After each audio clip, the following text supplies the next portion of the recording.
Bismillahirrahmanirrahim. Assalamualaikum warahmatullahi wabarakatuh. Alhamdulillahi rabbil alamin. Al-malikil haqqil mubin. Asyhadu an la ilaha illallah wa anna Muhammadan abduhu wa rasuluh.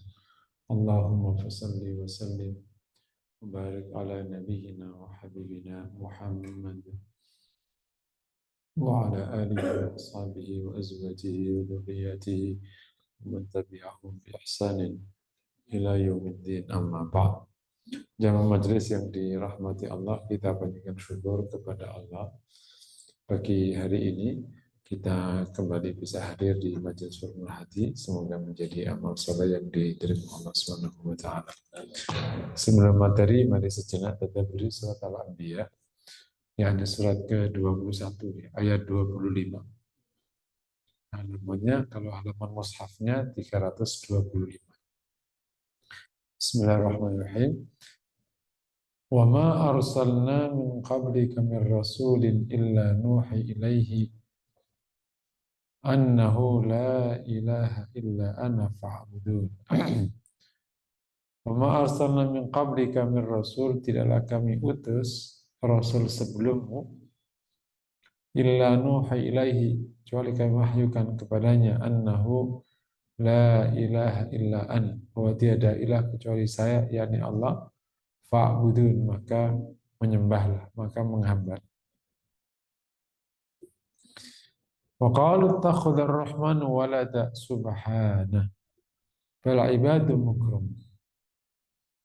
Mereka, yakni orang-orang kafir, ittakhadha ar-rahmanu walada, Allah yang Maha Rahman mengambil anak, subhanahu, Maha suci Allah.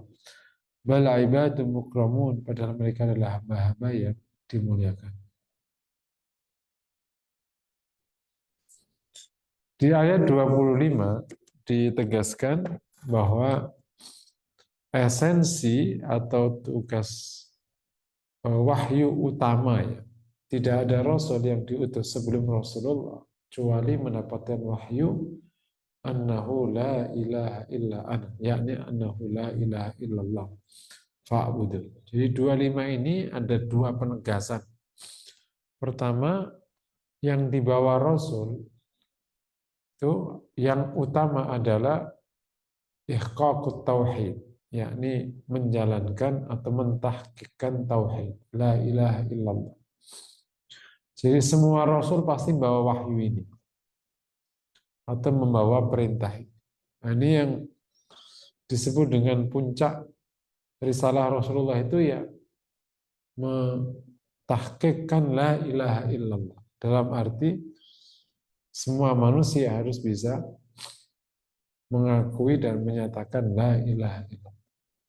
Ya, sehingga dikatakan dakwah Rasul yang utama adalah mentauhidkan Allah Subhanahu wa taala. Dan semoga ini clear, ya. Nah, tentu makna la ilaha illallah menjadi penting dipahami, bukan sekedar mengatakan la ilaha illallah atau kemudian hanya meyakini nggak ada buktinya la ilaha illallah, tapi dia menyatakan, mengakui dan membuktikan. Itulah namanya makna iman. Al-iman adalah iqrarun bil lisan, tasdiqum bil qalbi, wa iqrarun bil lisan, wa amalun bil jawari. Kan iman definisinya nggak gitu. Sebagian ulama mengatakan iman itu apa? Tasdiqum bil qalb, pengakuan, pembenaran di hati. Wa iqrarum bil lisan, dan pengakuan dalam lisan atau pernyataan dalam lisan. Wa amalun bil jawari, dan amal dengan anggota badan. Jadi ketika ada wahyu la ilaha illallah, maknanya orang akan mengatakan la ilaha illallah, kemudian membenarkan la ilaha illallah itu dalam hati, kemudian mengamalkan la ilaha illallah itu dalam kehidupan sehari-hari. Nah, seluruh ajaran Islam itu sebenarnya tatbiqu makna la ilaha illallah, yakni mengimplementasikan makna la ilaha illallah. Karena kan tiada ilah kecuali Allah, tiada yang disembah kecuali Allah, turunannya tiada yang ditaati kecuali Allah, tiada yang ditakuti kecuali Allah, tiada yang diharap kecuali Allah. Nah, itu maka semua kehidupannya bermuara pada Allah SWT. Jadi wahyu yang selalu dibawa oleh para rasul itu la ilaha illallah dengan makna yang demikian itu. Sehingga Abu Bakar radhiyallahu taala anhu ketika mendapati orang tidak bayar zakat, dia tidak terjebak kepada eh, pemahaman Umar tentang umirtu an uqatilan nas hatta asyhadu an la ilaha illallah fa in qaluha asamu minni tima'ahum. Saya diperintahkan untuk memerangi orang-orang sampai mengatakan la ilaha illallah. Kalau dia mengatakan la ilaha illallah, maka mereka selamat. Abu Bakar nggak terjebak di hadis ini, pemahaman bahwa Umar memahami kalau sudah ngomong la ilaha illallah selamat. Nggak gitu. Dilihat implementasinya. Jadi pernyataannya harus ada hubungan sama implementasi. Ketika dia menolak zakat, itu sebenarnya menggugurkan kalimatnya. Itu pemahaman Abu Bakar radhiyallahu. Dan itulah yang akhirnya menjaga Islam utuh. Nanti yang lahir nanti justru pemahaman Abu Bakar ini akhirnya melahirkan ada konsep namanya asbabur riddah, sebab kemurtadan. Nah, sebab kemurtadan itu bukan hanya mengingkari Allah, bukan hanya menolak atau menolak pokok ajaran agama bisa murtad. Bagiku sholat nggak wajib, jadi murtad.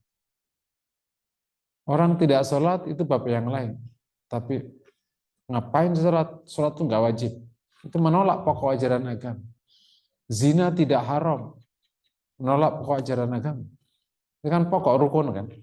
Nah itu yang kemudian menjadi panduan. Kata Umar, sepertinya Allah telah berikan taufik kepada Abu Bakar. Dan betul, seandainya waktu itu tidak diperangi yang membayar zakat, maka orang akan berlindung di belakang kata la ilaha illallah dan semua agama rusak.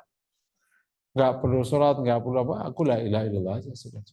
Itu kemudian disebut dengan batiniyah atau jahmiyah ya, di konteks aliran lain. Pokoknya la ilallah semuanya boleh. Nggak gitu beragama. Nah, yang kedua kembali ke ayat. Pelajaran kedua dari ayat ini adalah perintah fa'budu. Jadi la ilaha illallah itu turunan dari wahyu para rasul itu la ilaha illallah, maka fa'budu. Karena tiada ilah kecuali Allah, maka prakteknya adalah kita ibadah kepada Allah. Jadi ini sekaligus memberikan pelajaran poin kedua tadi. Pengakuan la ilaha illallah, ya harus konsekuensinya beribadah kepada Allah. Kalau mengatakan la ilaha illallah tapi ibadah kepada selain Allah, ya nggak ada gunanya. Atau la ilaha illallah pengakuan tapi nggak ibadah kepada Allah. Atau tidak ada ibadahnya. Itu hanya orang munafik mengatakan la ilaha illallah tapi nggak ibadah kepada Allah. Nah ini pelajaran kedua ini menjadi penting, namanya tahqiqu maknal ubudiyah, mengejawantahkan makna ubudiyah kepada Allah SWT. Emang menghamba betul kepada Rabbnya, menghamba betul kepada Allah SWT. Secara fisik menyembah, secara hati juga menyembah. Hatinya ikut menyembah, menghamba kepada Allah. Jadi artinya para rasul membawa la ilaha illallah sekaligus berarti mengajak manusia ini untuk menghamba kepada Allah SWT. Setelah pengakuan annahu la ilaha. Nah ini yang relate dengan yang kami sampaikan tadi di khutbah ya. Itulah kalau hidup itu salah kegiatan itu masih lumayan. Kayak mirip orang bangun tapi salah teknik. Tapi kalau yang salah itu konsep, itu fatal. Konsep hidup. Apalagi yang salah itu tujuannya lebih fatal. Saya ibarat si tukang masyarakat di Patoa ini udah bilang sama arsiteknya, Pak, saya mau bangun masjid. Bentuknya itu kubah ya, klasik. Oh siap. Nah, tiba-tiba nih arsiteknya sotoy. Masjid saya nggak ada duitnya. Dibikinlah gambar ruko. Tapi nanti Bapak sholat aja di situ, nggak apa-apa. Nih Pak, kata si, loh, kok gambarnya ruko?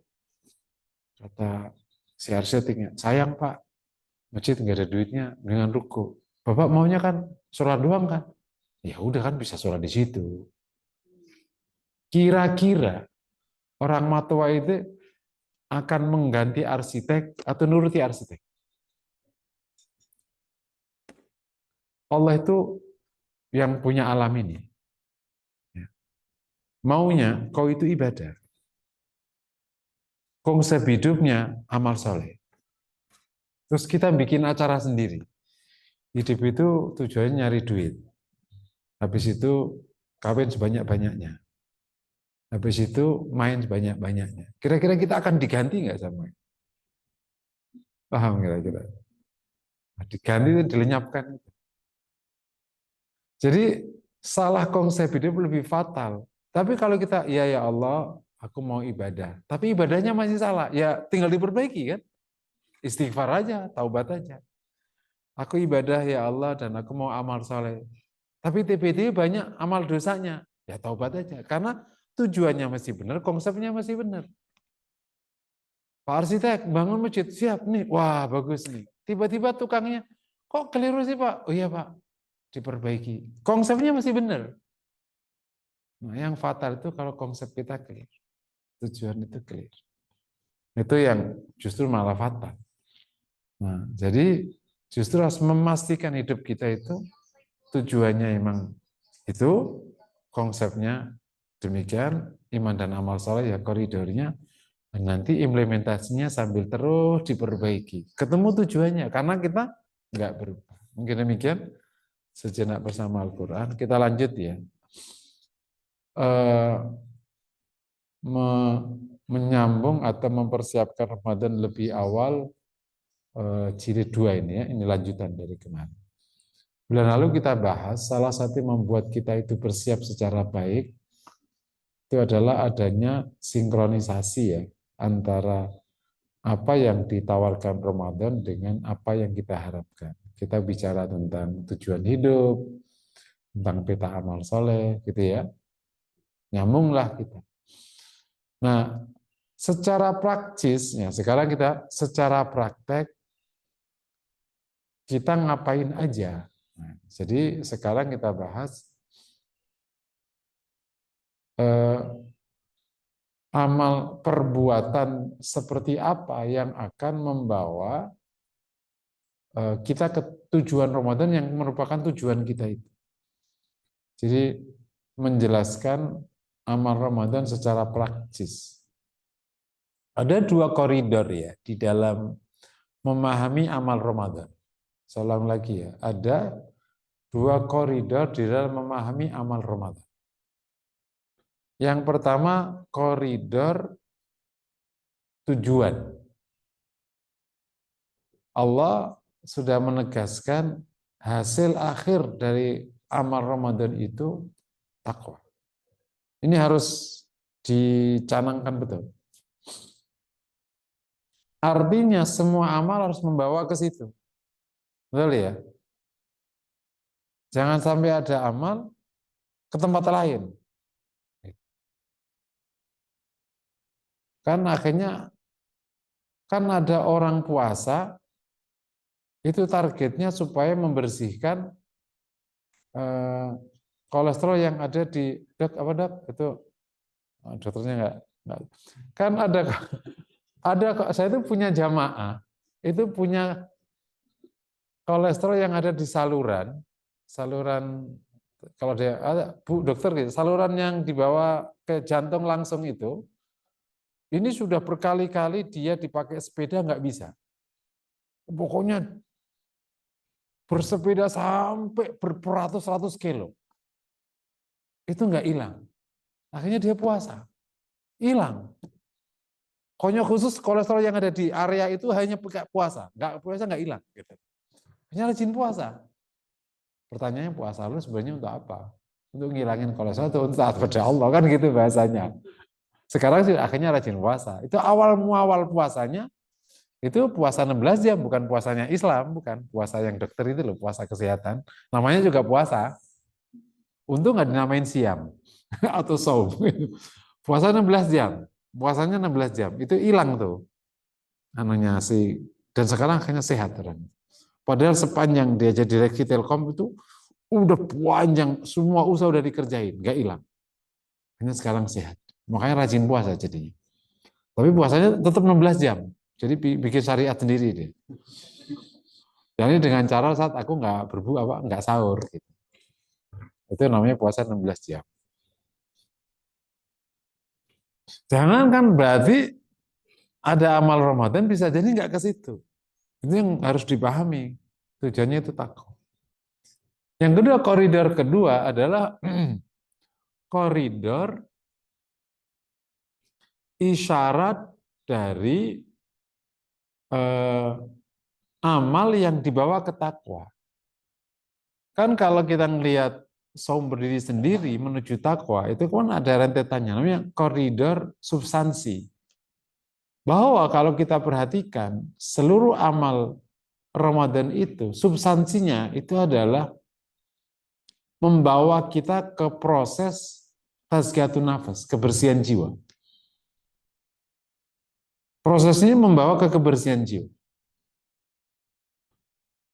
Karena kata takwa itu sendiri, itu sebenarnya amal hati, bukan amal anggota badan. Sini ini ada amal anggota badan untuk mencapai amal hati kalau kita mau jelaskan gitu kan. Saum itu kan amal badan. Tapi la'allakum tattaqun. Berarti itu amal anggota badan yang diharapkan bisa mencapai amal hati. Jadi kalau kita simpulin, ini proses tazkiyatun nafas sebenarnya. Jadi puasa itu bisa dikatakan proses kebersihan jiwa. Nah, di koridor itulah kita mencoba melihat amal. Makanya dengan bahasa lain, puasa itu amal takarrub. Program Ramadan itu amal mendekat kepada Allah. Amal takarrub. Nah, dari koridor pertama, koridor tujuan. Kedua adalah koridor substansi. Ini yang akan kita bahas seperti apa amal yang akhirnya menjadi concern kita di bulan Ramadan. Nah, semoga Allah mudahkan ya.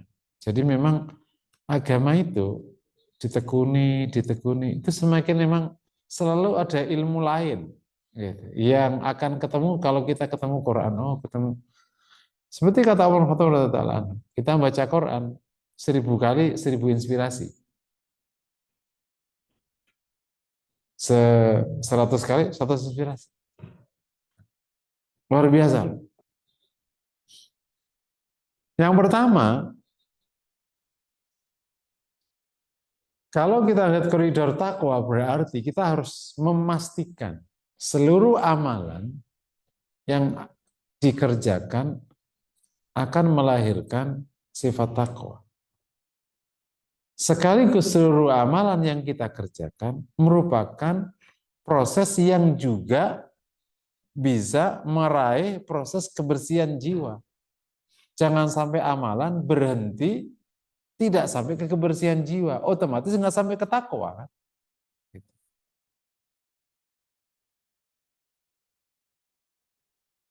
Takwa itu apa ujungnya akhirnya? Nah ini harus dipahami.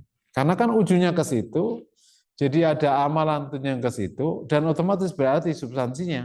Berarti kalau kita simpulkan amal Ramadan sejak awal tidak boleh lepas dari amal hati. Karena apa? Karena ujungnya memang takwa. Nah, jadi takwa itu apa sebenarnya? Kan takwa seperti kata Rasulullah kan at-taqwa hahuna. Takwa itu ada di sini. Nah, kalau kita coba simplifikasi definisi takwa, itu kan ada 3 definisi yang bisa digabung jadi satu ya. Pertama, al-khaufu lillah, takut kepada Allah. Yang kedua, at-tahaffud, menjaga hidup supaya tidak jatuh kepada pelanggaran atau maksiat. Yang ketiga adalah imtithalul awamir wajtinabun nawahi, mengerjakan perintah, menjauhi larangan. Jadi definisi takwa sendiri itu juga kompleks, dari yang bersifat hati sampai yang bersifat anggota badan kan. Itu makanya takwa itu sisi merupakan lanjutan rasa takut, tapi yang langsung terimplementasi. Makanya ada kata taat, takwa itu akhirnya. Imtithal kan. Artinya amal Ramadan diarahkan untuk mencetak pribadi manusia, baik hatinya atau badannya, untuk taat pada Allah. Bukan hanya badannya, atau bukan hanya hatinya. Karena kan takwa sendiri itu adalah ada dimensi hatinya. Bahkan Rasul mengatakan takwa itu di hati, tapi implementasinya di anggota badan. Gitu ya, insya Allah ya. Sehingga amal Ramadan harus membawa 3 jenis amal. Pertama harus ada amal hatinya, kedua harus ada amal lisannya, ketiga harus ada amal anggota badan. Karena ini juga sekaligus proses tazkiyatun nafas, berarti amalnya harus ada yang wajib dan harus ada yang sunnah. Tidak boleh berhenti di wajib. Paham ya cara berpikirnya? Jadi amalnya harus ada amal lisan, amal hati, amal lisan, amal anggota badan. Berarti juga poin kedua, amalnya harus ada wajib dan ada yang sunnah. Kenapa perlu sunnah? Karena proses tazkiyatun nafas itu harus melibatkan sunnah. Karena kalau nggak sunnah, nggak akan ke arah sana. Seluruh metode tazkiyatun nafas itu banyak melibatkan sunnah. Zikir, tilawah, apalagi sodako,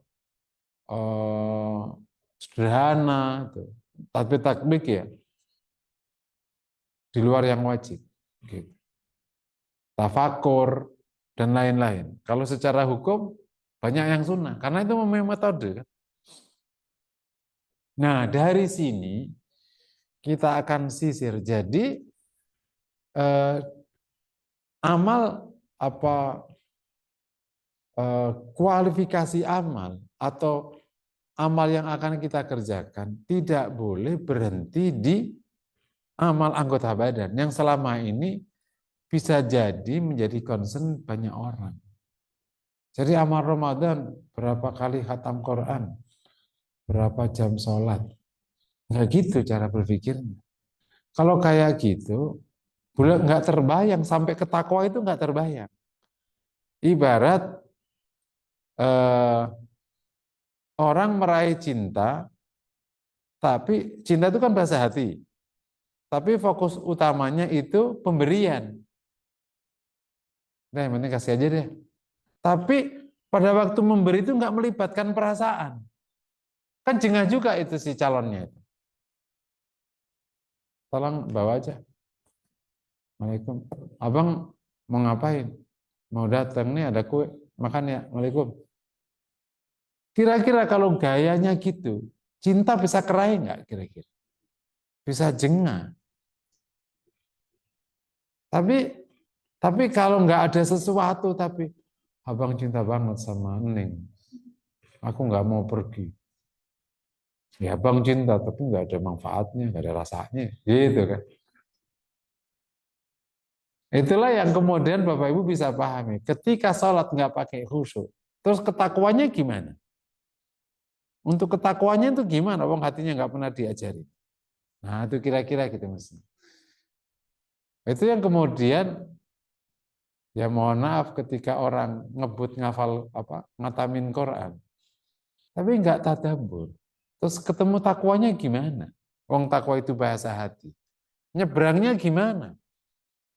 Sementara programnya kan di situ. Tapi program yang dikerjakan itu selalu ada di atas mulut. Terus ke hatinya gimana? Jadi amalnya harus ada amal lisan, amal hati, dan amal anggota badan. Dan kabar baiknya seluruh amalan atau perbuatan yang disebutkan di dalam sunnah Nabi itu selalu ada 3 dimensinya. Cuman karena kita selama ini terjebak di dalam amal anggota badan, seakan-akan nggak melibatkan. Dan amal yang diprogramkan di Ramadan itu selalu kalau nggak fardu ya sunnah. Selalu ada sunnah. Bisa dipahami ya insya Allah ya. Sehingga berharap takwa dicapai sekaligus ini menggait proses tazkiyatun nafas yang karena takwa itu adalah jami'u al khairat, kumpulan kebaikan. Kalau kita sebutkan. Makanya di takwa itu kalau di sifat wajib, kenapa takwa kok nggak masuk sifat wajib? Bukankah wajib? Karena seluruh sifat baik itu dikumpulkan di kata takwa. Ya orang ikhlas itu kan takwa juga kan. Orang syukur juga takwa. Kenapa coba? Ya perintah Allah kan. Orang takut, ya itu perintah Allah. Karena takwa itu melaksanakan perintah Allah. Perintah apa? Perintah Allah. Ikhlas, perintah Allah, syukur. Perintah Allah, sholat. Perintah Allah, puasa. Perintah Allah, itu perintah Allah semua. Dia adalah kumpulan seluruh sifat baik. Makanya inna akramakum indallahi atqakum jadi. Sehingga tidak berarti ketika sudah takwa berarti nggak perlu ikhlas, nggak perlu syukur, nggak perlu sabar. Lah itu perintah Allah semua itu. Kalau di ilmu hatinya gitu. Terus apa? Nggak perlu dakwah, nggak perlu apa. Ya itu perintah Allah semua itu. Jadi melahirkan orang yang sangat taat kepada Allah SWT, yang akan mengerjakan semua perintahnya Allah SWT. Kita bayangkan puasa sedahsyat itu hasilnya. Makanya sepanjang itu yang menyebabkan kembali ke pertemuan kemarin ya, yang bulan lalu. Itu menyebabkan betapa antusiasnya salafus soleh. Menghasilkan pribadi yang begitu, siapa yang nggak mau dikasih kegiatan, program yang melahirkan pribadi yang top setinggi itu. Orang full taat pada. Yang jadi masalah kan kita itu berat taat. Kita itu berat taat. Ingin taat tapi berat taat. Atau kita ingin taat tapi nggak tahu taat. Dipikir taat itu 4 itu. Itu yang kemarin saya singgung di khutbah. Antum nggak datang khutbah sini sih. Antum jumpatannya tempat lain sih. Jadi kan ada penelitian yang sudah sampaikan. Orang baik versi orang Indonesia itu kan, Muslimnya itu kan cuma 4 aja kerjanya kan. Rajin salat, rajin puasa, rajin ngaji, rajin baca Quran. Ya itu, makan halal nggak masuk. Makanya saya itu juga heran. Karena kenapa makan halal nggak mau? Kenapa kok bisa ketemu orang yang kayak baik tapi kok masih haram gitu? Ya karena memang bagi masyarakat Indonesia itu makan halal nggak jadi koridor, itu nggak jadi kualifikasi. Gitu. Jadi namanya Muslim yang baik itu rajin sholat, rajin puasa, rajin ngaji, rajin baca Quran. Itu surveinya. Kalau ada survei lagi silakan aja karena mahal jadi ya nggak ada survei setelah itu. Itu 2023 sih ingat saya itu survei. Jadi makanya makan halal nggak masuk, apalagi yang nggak masuk. Ya banyak nggak masuk lah. Jadi ada ingin taat, tapi nggak ngerti taat. Kembali ke peta amal soleh, jadi nggak paham. atau nggak taat tapi membatasi aja, udah yang wajib aja lah. Kan terkadang adalah sama orang biasa, ini wajib udahlah, sunnah-sunnah, udahlah yang wajib aja dulu lah. Nama juga orang biasa. Jadi kayak ada minimalisme agama gitu bahasanya. Kalau bapak bergaul itu ada tipe-tipe minimalis, tapi dia maksimalis di urusan yang lain. Urusan baju maunya yang paling keren, tapi urusan agama yang gampang aja lah. Urusan apa keren, tapi urusan agama minimalis aja lah. Tahu nggak ada orang justru ada soft di depan kosong, itu Pak silakan aja Pak, silakan. Itu minimalis dia, boleh nggak? Itu praktek. Orang nggak senang mendapatkan kebaikan. Ahli betapanya bagi dia, aku udah cukup kok segini aja. Gitu. Kan minimalis kan berarti. Zuhud dari agama, gitu kira-kira gitu. Kita sholat di mana-mana kan, di mana-mana. Namanya sholat pertama ya segera aja kita dapat. Gitu. Tapi nggak sedikit orang, bapak aja deh, bapak aja. Enggak bapak aja, enggak bapak aja. Bapak silakan pak, gitu. Dan yang lain-lain. Gitu. Case-case yang sama. Baik di misalnya di pas itu ngangkat jenazah, itu kan Pak silakan Pak, Pak ngangkat jenazah, Bapak gimana? Aku kayaknya sini aja lah, Bapak aja ngangkat. Minimalis gitu. Nah jadi ada orang ingin tapi membatasi diri yang udahlah yang pokok-pokok aja. Dan itu jumlahnya kayaknya sih rendah hati baik, tapi itu sebenarnya bukan rendah hati. Dia nggak dapat karunia untuk memaksimalkan amal soleh. Ya, nah kita koridornya perlu dipahami itu, kualifikasinya itu, sehingga nanti praktek amalnya otomatis harus melibatkan itu. Yang pertama amalnya berarti kan saum. Saum itu sendiri, hukumnya yang wajib. Nah saum itu berarti anggota badannya berhenti makan dan minum, hatinya takwa pada. Karena takwa itu ada sifat yang melekat pada saum. Jadi langsung dilekatkan ke saum. Sehingga Syekh Atiyah, saya masih ingat Syekh Atiyah rahmatullahi alaih. Mungkin Pak, bagi yang sering umroh tahun 90-an ketemu Syekh Atiyah. Syekh Atiyah itu adalah dosen Madinah, profesor.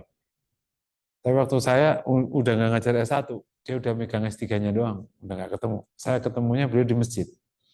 Jadi kalau di Saudi atau di Timur Tengah itu, ngajar di masjid itu adalah proses dari puncak di kampus.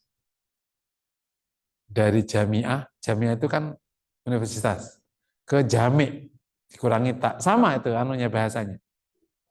Jamiah, itu kampus, jami, masjid jami. Jadi dari jamiah ke jami. Gitu. Indonesia kebalik. Dari masjid ke jadi profesor di kampus. Gitu. Jadi yang ngajar di masjid ini yang alim-alim. Yang alim-alim baru di masjid. Kenapa harus masjid yang alim? Karena masjid itu pertanyaannya kan bebas. Jadi kalau berani buka kursi di masjid, semuanya ditanya apa aja harus bisa jawab. Karena kan siapa aja datang. Dan nggak sedikit dosen itu datang di masjid. Mereka kalau para dosen ingin belajar, datang ke masjid. Karena bisa tanya apa aja. Apalagi yang memang ilmu-ilmu besar ya, kayak fikih, kayak tapi ilmu khusus qiraat, mungkin nggak semua orang. Gitu. Nah, Syekh Atiyah itu pada waktu jelasin ayat puasa, beliau menekankan betul. Setelah ayat puasa tentang khilalakum lailatas siyami rafatu ila nisaikum, itu kan terakhir ayat puasa. Habis itu kan wala ta'kulu amwalakum bainakum bil batil wa tudlu biha ilal hukam li ta'kulu fariqam min amwal nasi bil itsm wa antum ta'lam. Jangan kau makan harta kalian dengan batil, dan kau bawa sebagian orang kepada hakim agar kau bisa makan sebagian lain dengan cara dosa, sedangkan kau tahu. Beliau mengatakan ayat ini itu nggak ada hubungannya sama puasa. Ayat ini nggak ada hubungannya sama puasa. Tapi Allah lekatkan ayat ini dengan puasa. Salah satu maknanya itu namanya nisbatul ayat bil ayat. Di tafsir ada konsep. Nisbatnya ayat. Kenapa ayat ini lekatnya ke sini? Padahal ayat ini nggak ada hubungannya sama puasa. Karena Ayat ini sedang menyampaikan pesan kepada kalian. Hai orang-orang yang berpuasa, kalau perkara yang sesungguhnya halal bagimu, kau berhenti darinya atas nama saum, makan itu boleh. Kau berhenti atas nama saum. Kan boleh makan itu, halal. Kau berhenti atas nama saum. Istrimu yang halal, atas nama saum kau berhenti darinya. Padahal itu adalah dua sumber masalah besar, makan dan suami istri. Dan kata Rasul, siapa yang bisa menjaminku bisa menjaga apa yang di antara dua janggutnya, yakni mulut, dan apa yang di antara dua pahanya, yakni kemaluan, aku jamin padanya surga. Dan puasa menyasar dua anggota badannya. Kau berhenti makan padahal boleh, halal. Kau berhenti hubungan padahal dua dilatih berhenti dari yang perkara halal. Maka untuk perkara yang haram harus lebih berhenti. Itulah takwa. Sekarang kita sisir perkara haram. Riya itu haram enggak? Haram, berhenti. Kufur nikmat haram enggak? Haram, berhenti. Tidak sabar haram enggak?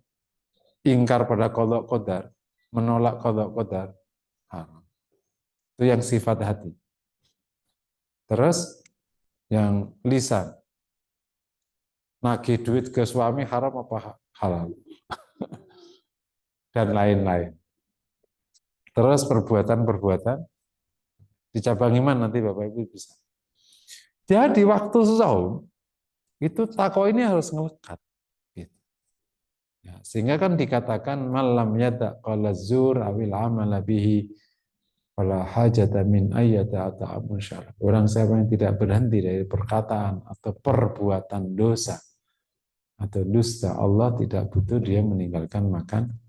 Itu memang clear sekali. Jadi Ibnu Syekh Atiyah mengatakan orang puasa itu seakan-akan dibawa oleh ayat ini untuk menjadi malaikat. Tapi ya manusia. Makanya dia punya lajur surga sendiri. Jadi ayat ini sedang memberikan pesan, hai orang puasa, jadilah malaikat. Kau bisa berhenti dari semua yang diharamkan. Karena kau juga bisa berhenti dari yang halal, karena juga dilarang di masa itu. Kalau yang dari halal aja kau bisa berhenti, gimana yang dari awal emang tidak. Jangan sampai kita terjebak ke pertanyaan mahasiswa saya dulu. Ini ada pertanyaan, Ustadz, kalau puasa itu boleh pacaran nggak sih? Jawab, emang kalau nggak puasa boleh pacaran? Ya namanya puasa takut batal, Ustadz. Ya nanti lo pacaran malam hari gitu maksudnya. Iya, puasa kan siang. Kan nggak anak-anak gitu. Anak itu kalau yang pacaran itu yang punya pacar itu puasanya itu malam hari. Ketemu ya jam berapa? Habis kuliah. Puasa batal ntar gue ngeliat lo. Ntar gue pingin. Terus kapan? Habis buka. Nah, gitu. Jadi seakan-akan puasa itu menghentikan perkara yang membatalkan. Begitu nggak puasa, kedua kadang. Ustaz kalau baju koko itu boleh sih pacaran. Emang kalau nggak pakai baju koko boleh pacaran? Itu pertanyaan kedua. Jadi kayak kembali. Jadi di SOM sendiri itu sejauh itu. Jadi jangkauannya jauh. Begitu SOM itu langsung sifat takwa ditempel terus. SOM itu dilatih 30 hari plus 30 malam kan. Selama 30 hari jadi orang benar super benar. Masya Allah loh. Itu kalau kita latihan betul, makanya di tarekat sebagian langsung diajak khalwah sekalian. Kan kalau tarekat Naqsabandi langsung diajak khalwah 10 hari pertama. Ini memang unik, sebenarnya itu kan mungkin itikaf ya. Kalau itikaf kan 10 hari terakhir. Kenapa ditaruh di awal? Saya nggak tahu ini budayanya, kenapa kok khalwahnya ditaruh di awal. Pertama mungkin pas lagi semangat. Kedua, orang kalau sudah menurun terakhir, itu kan ada itikaf sendiri. Mungkin kan jadi biar khusus dia itikaf. Ini khalwah yang bagian metode-metodenya itu. Yang ketiga, mungkin nggak semua orang sanggup di masjid 10 hari terakhir karena sudah banyak bikin kue. Bisa jadi gitu. Nggak di mana, nggak di mana. Dan nanti puncak ibadah saum kan dilengkapi dengan itikaf. Jadi ini benar kita dilatih untuk jadi malaikat. Nggak main-main. Makanya ini perlu kita jiwai betul ini konsep ini. Bukan sekedar kita tidak makan. Apalagi sekedar menghilangkan kolesterol di saluran jantung itu. Itu sih insya Allah lah. Jadi artinya kalau kita ingin memahami ini, ada 2 PR sebelum kita saum itu. Yang pertama, kenali hal-hal yang diharamkan Allah. Karena kan kita sedang puasa dari haram nih nanti. Nah berarti apa yang haram di hati, apa haram di lisan, apa haram di anggota badan. Sekaligus kenali yang wajibnya. Supaya begitu nyingkir dari haram, saya jalankan yang wajib. Bukan nyingkir dari haram, tapi wajibnya enggak. Itu enggak jadi dong kalau kayak gitu. Itu mirip orang yang memahami ikhlas tapi enggak ada pamrih apa-apa. Memang tidak pamrih ke orang, tapi enggak pamrih kepada Allah. Ya enggak ketemu ikhlas juga ujungnya. Ikhlas itu apa? Enggak pamrih. Terus kamu enggak pengen Allah juga? Enggak lah, udah enggak ada siapa. Ya enggak ikhlas itu namanya. Karena orang suka nyebut, ikhlas itu enggak pamrih, aku enggak punya pamrih apa-apa. Kalau Allah juga enggak lah. Kalau Allah masih enggak berarti namanya punya niat dong. Gitu. Jadi ada orang memahami agama itu. Pakai dirinya sendiri aja.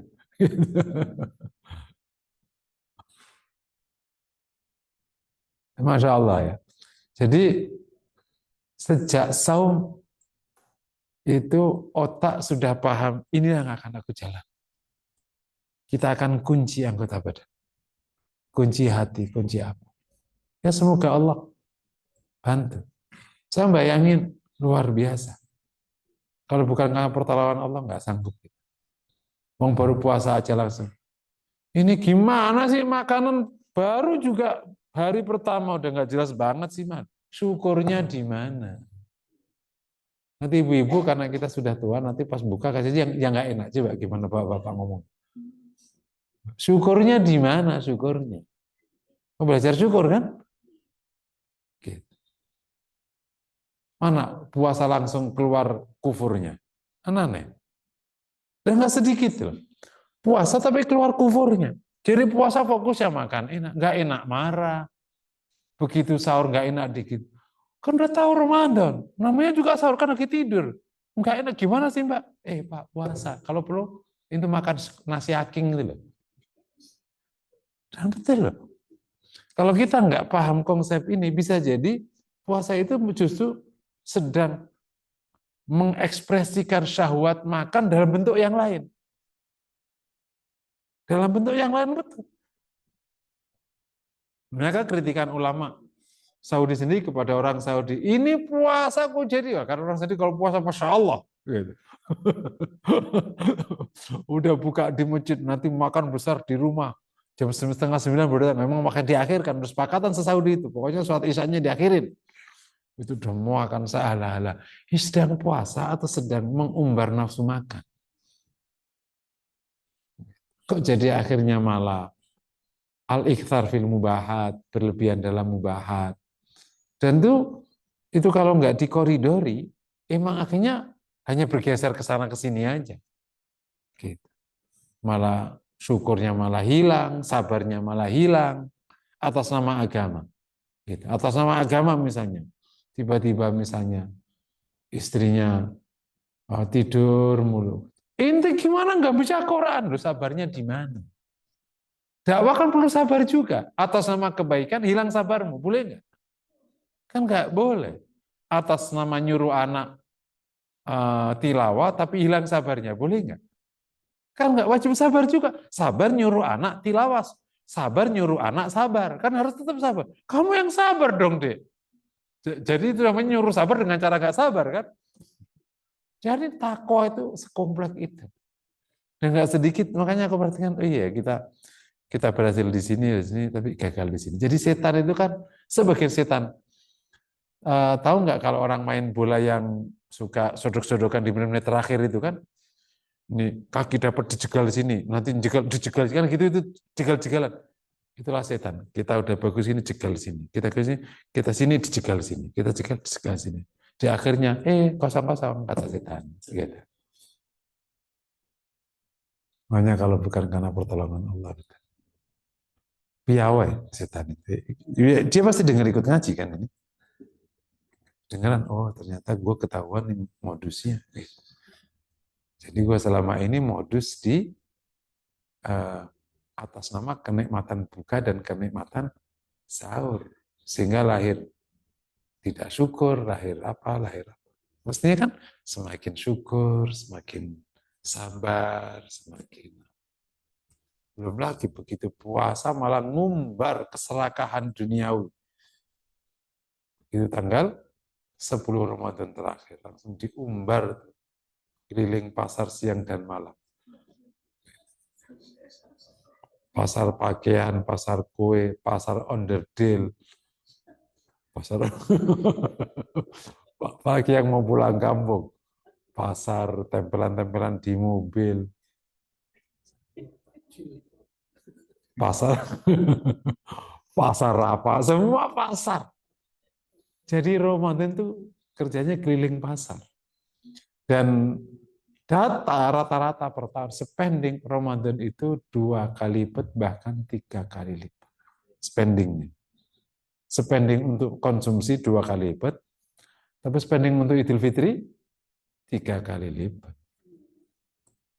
Habis dulu tabungan sepanjang setahun. Apalagi pas pulang kampung, lengkap sudah. Pernah tahu nggak ada orang sengaja ngeredit mobil untuk pulang kampung, pas balik terus dibalikin. Pernah dengar nggak? Itu apa sebenarnya? Kan sedang pamer kan? Dan itu nggak disadari masuk. Justru Ramadan dirusak oleh akhir Ramadan. Sudah dijaga keikhlasannya, dijaga kerendahan hatinya, ujungnya congkak, ujungnya. Jadi saya perhatikan kenapa kok di negeri Muslim kok tidak dikontek praktek-praktek kehidupan sosial ya? Kok nggak ada tanda-tanda kebaikan, tetap aja kalau di konteks negara korupsi tinggi, ini tinggi.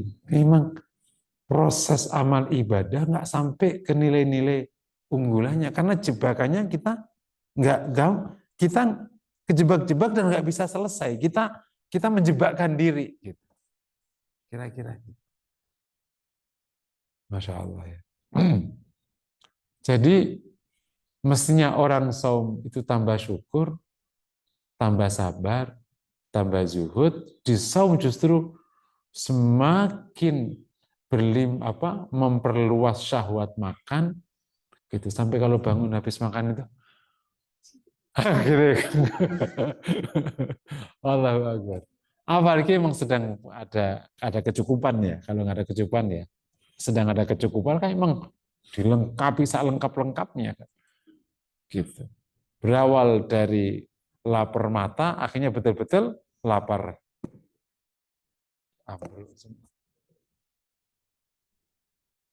Jadi masih ingat para ulama mengatakan al-iktsar fil mubahat itu makruh. Berlebihan dalam perkara mubah itu makruh. Tapi ya semoga Allah jaga kita. Jadi benar-benar saum itu memang sedang ibadah, bukan sedang lapar kemudian langsung mengekspresikan nanti habis tarawih nanti ngunyah lagi itu. Ada apa gitu. Nanti yang lain-lain kan masih banyak, yang kacang, yang apa itu pada tarawih itu. Yang rebusan, yang apa itu pada tarawih. Allah. Oke ya. Jadi saumnya itu memang jauh. Nah, oleh karena itu kewajiban sama muharramat, wajibat wal muharram itu harus paham. Baik yang amal hati, amal lisan, amal harus paham betul sehingga saat som itu oh ini harus aku jaga lisanku, jaga hati, jaga semua. Oke, itu saum ya. Yang kedua ibadah yang ditekankan adalah qiyamul lail. Berarti otomatis sholat lanjut ya. Kenapa ya? Otomatis kan itu wajib.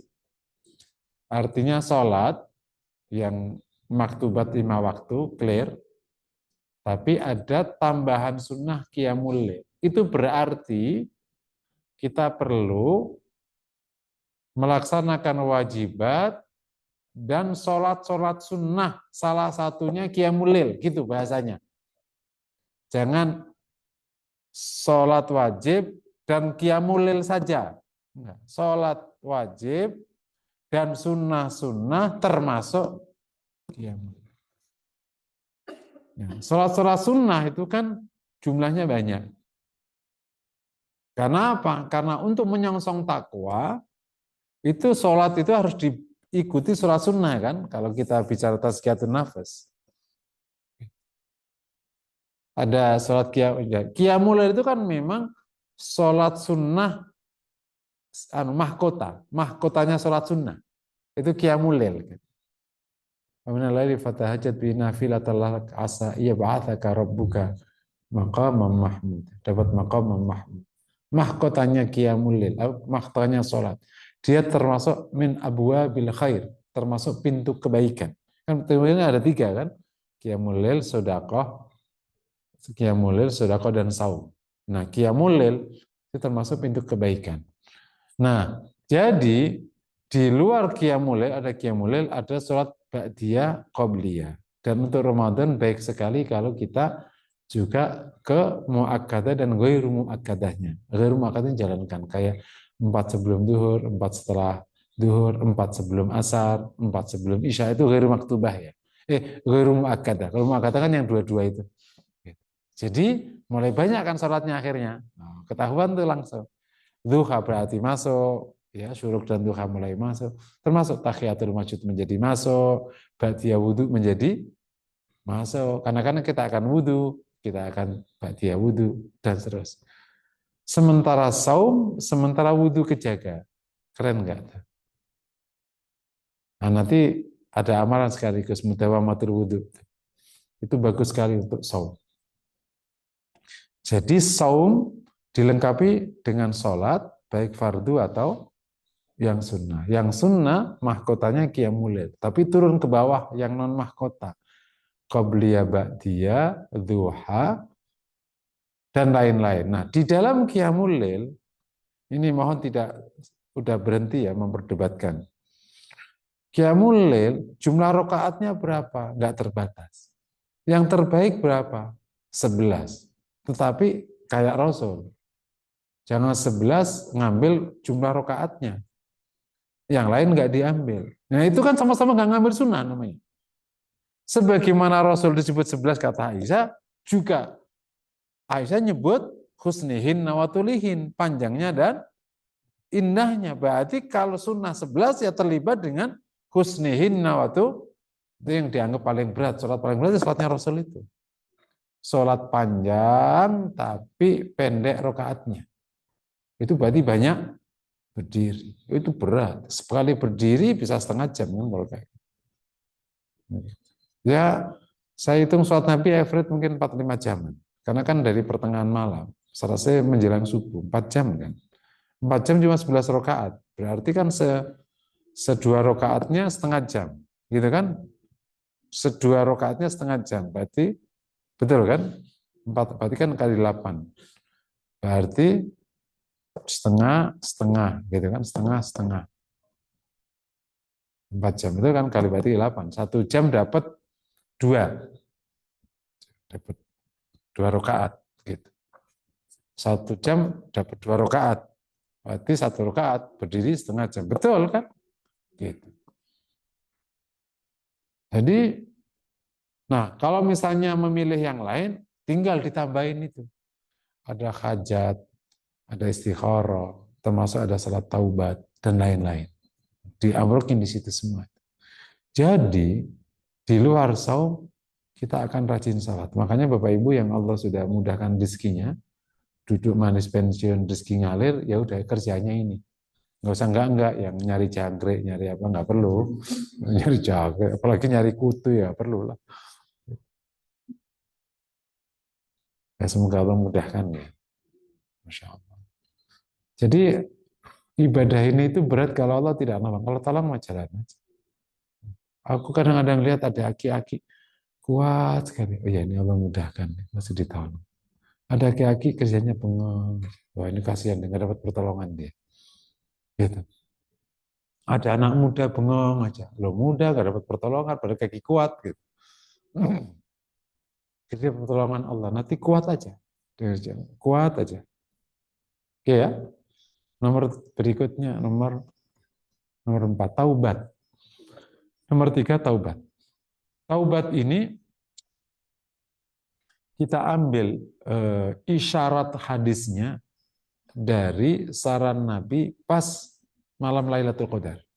Nah, ada hadis Aisyah kan. Ya Rasulullah in ra'aitu Lailatul Qadri madza fa'altu? Kalau saya melihat Lailatul Qadar apa yang saya kerjakan? Qala quli Allahumma innaka afuwwun tuhibbul afwa fa'fu anni.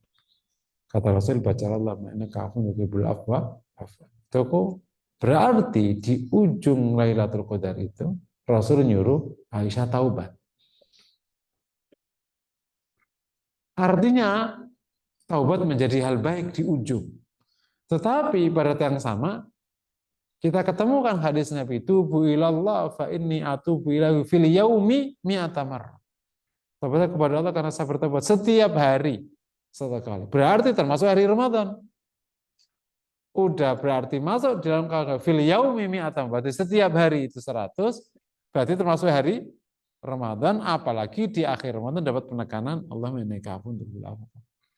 Apalagi memang salah satu fadilah Ramadan kan pengampunan dosa. Ya udah di luar saum dan qiyamul lail yang hasilnya pengampunan dosa, kita akan perbanyak taubat. Nah, udah Masya Allah. Perbanyak taubat. Karena kan yang dijanjikan dari saum itu kan pengampunan dosa. Kenapa juga? Ya gimana dapat takwa kalau dosanya nggak diampuni? Takwa itu kan sifat mulia, ya harus basicnya harus diampuni dulu. Kalau enggak ya hati masih keras, ya gimana bisa jadi lunak takwa kan? Gitu. Nah, dengan taubat semoga proses pembentukan takwa menjadi lebih mudah karena hati lembut. Gitu. Nah, jadi ada amal taubat. Terletaknya di mana? Silakan aja ditaruh di mana. Nah, bisa pakai sholat taubat atau tidak pakai sholat taubat silakan. Sholat taubat boleh, boleh. Ya sholat sunnah pas taubat dan sholat taubat. Gitu. Sholat sunnah tapi pas sujud taubat itu sholat taubat. Pas sujud itulah kan tidak ada taubat lebih baik kecuali sujud. Akhirnya pakai sholat taubat. Terus saja. Ada di surat An-Nisa ayat ayat 55. Coba antum buka. An-Nisa ayat 55. Semoga tidak salah ya. Faman yadhlim nafsahu thumma yastaghfirillah yajidillah ghafurur rahim. Kalau enggak An-Nisa, Al-Isra. Coba An-Nisa 55.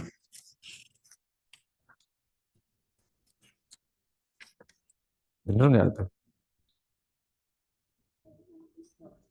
Bukan ya? Oh bukan berarti. Gini bunyi, wa may yadhlim nafsahu thumma yastaghfirillah yajidillah ghafurur rahim. Barang siapa yang mendalimi dirinya, kemudian dia minta ampun, ia akan dapati Allah Maha Pengampun.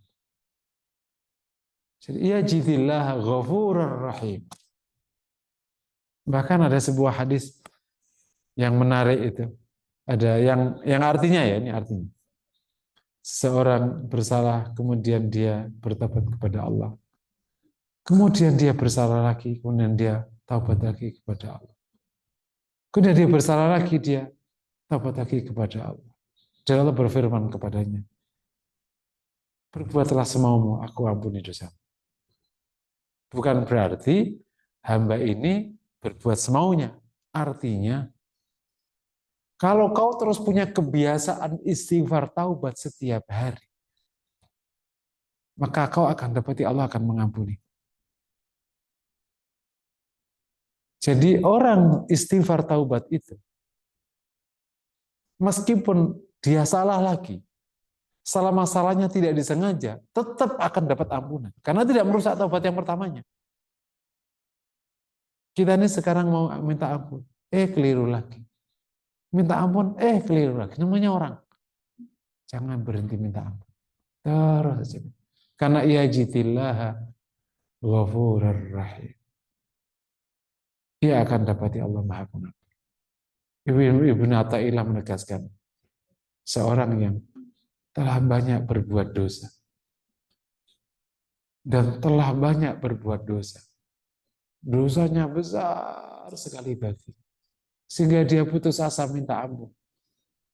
Karena saking merasa besarnya, dia merasa Allah tidak mengampuni. Justru perasaan ia tidak diampuni Allah ini lebih dosa daripada dosanya. Karena menuduh Allah tidak ghafurur rahim. Yajidillah ghafurur rahim. Ia akan dapati Allah Maha Pengampun.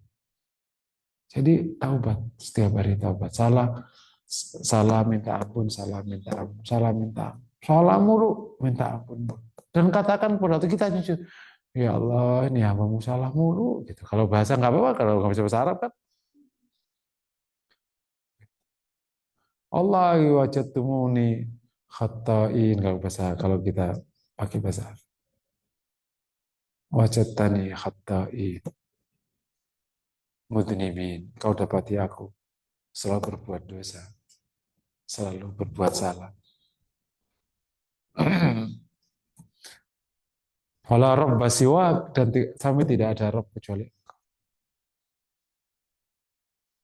Nah itu memang salah satu kelebihan kalau orang bisa bahasa Arab itu, jadi pas sujud itu bisa mengekspresikan perasaannya dan boleh secara fikih. Tapi ke bahasa Jawa ora oleh. Ya Allah ya aku iki salah kayak gitu. Nggak usah, jadi pakai hati.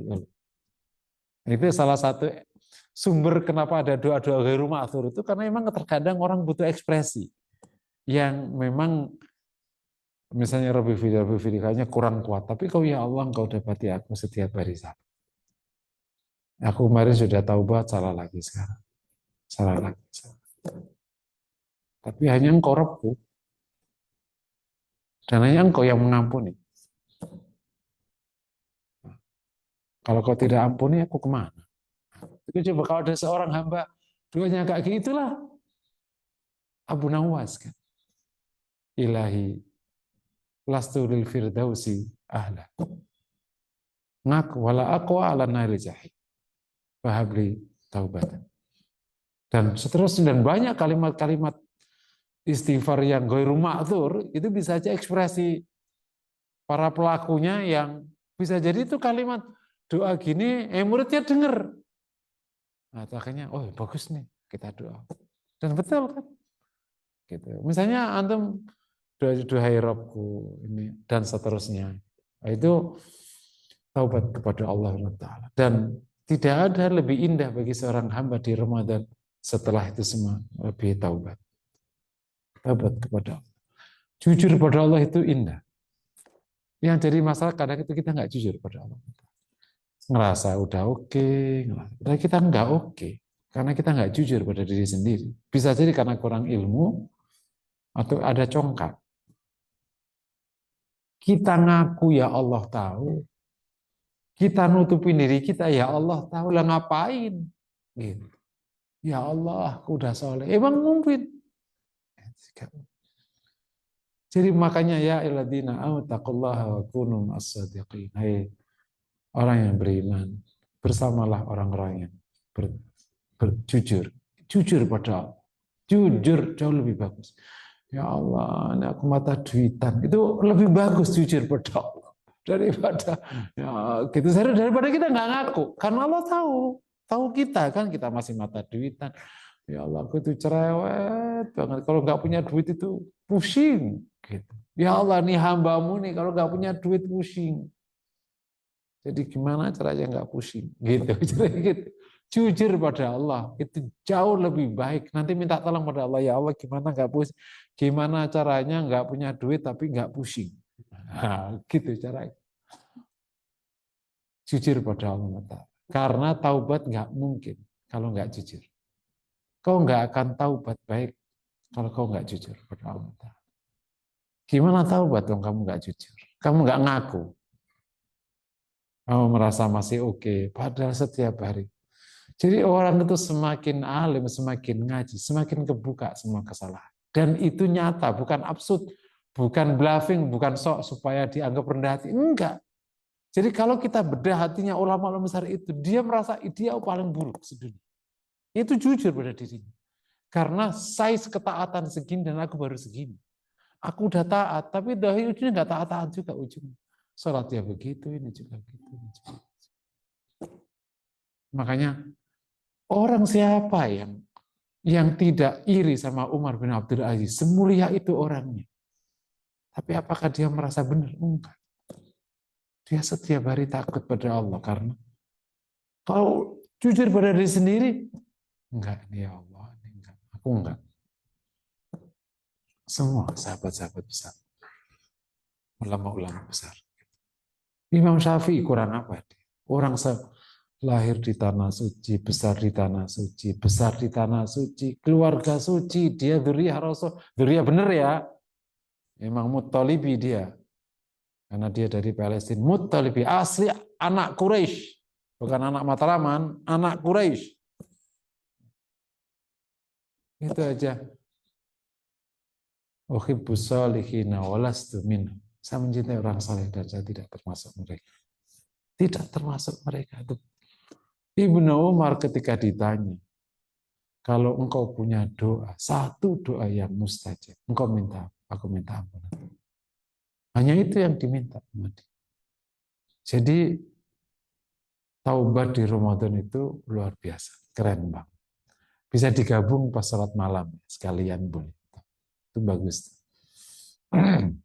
Dan kesempatan kita Ramadan itu karena ada satu situasi yang baik, kita juga saum, kita juga qiyamul lail, juga fokus.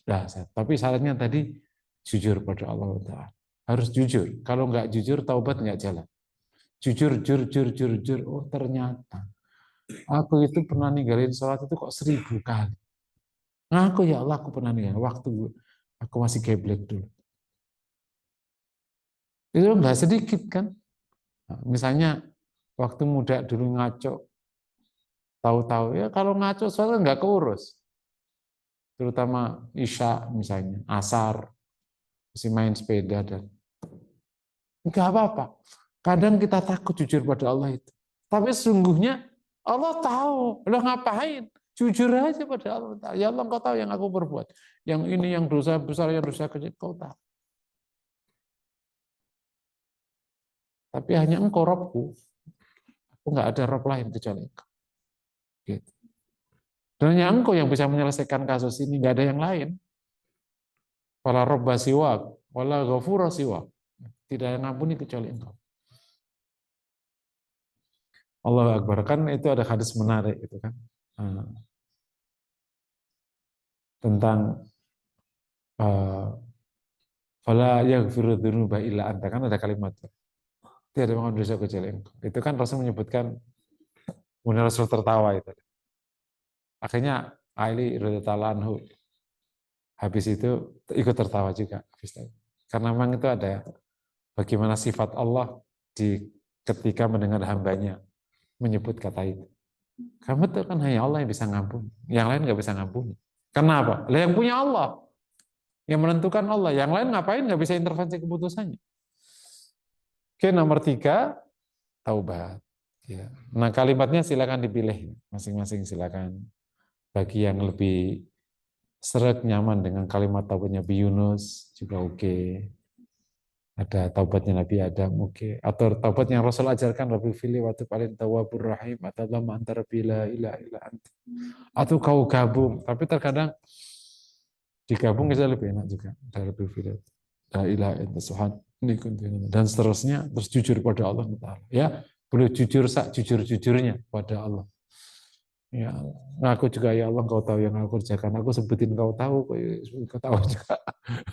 Jadi, Allahu Akbar. Nah, kalau ikhtisar kita dengan Allah bisa sebaik itu akan membuat kita bisa semakin dekat, semakin dekat, semakin dekat, semakin dekat gitu, kepada Allah.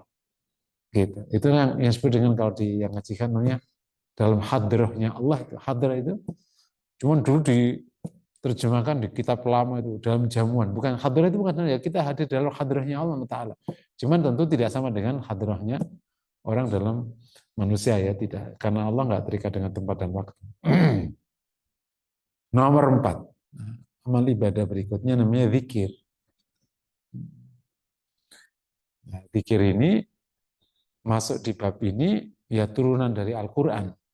Nah, karena memang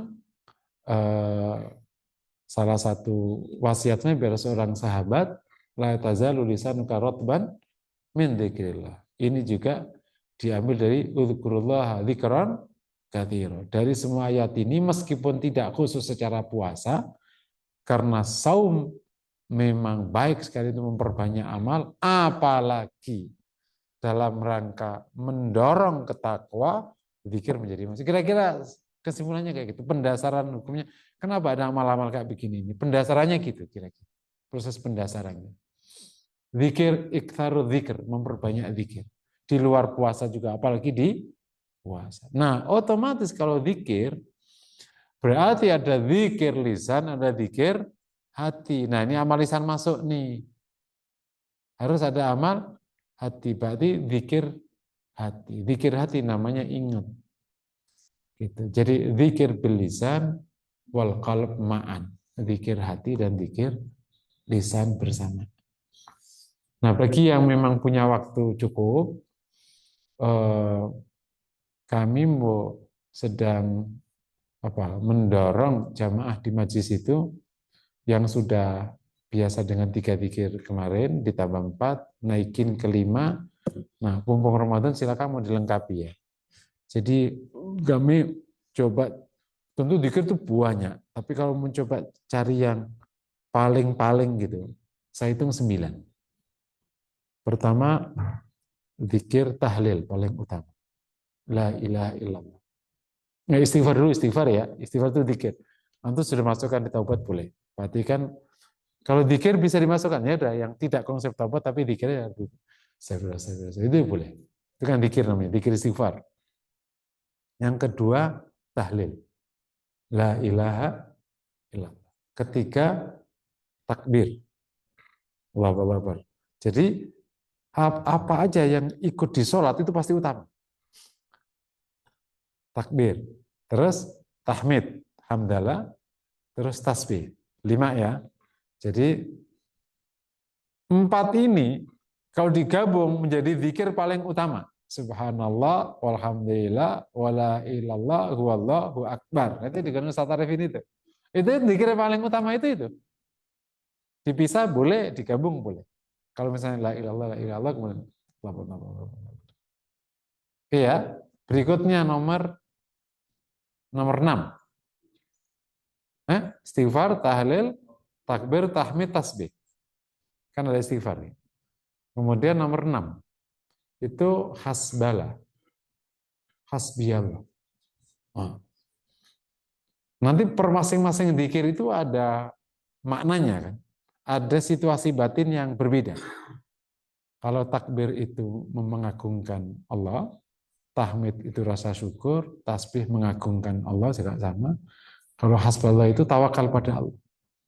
Jadi makna yang dari kalimat hasbi Allah itu hati ikut hasbi Allah, tapi sifat hati yang diharapkan keluar dari hasbi Allah itu tawakal pada Allah. Jadi nanti akan merujuk ke semua sifat yang wajib itu. Hasbi Allah wa ni'mal wakil. Iya. Nomor Nomor 7. Itu tilawah Quran.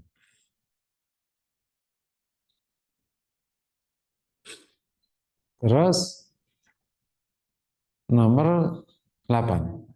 Zikir Asmaul Husna.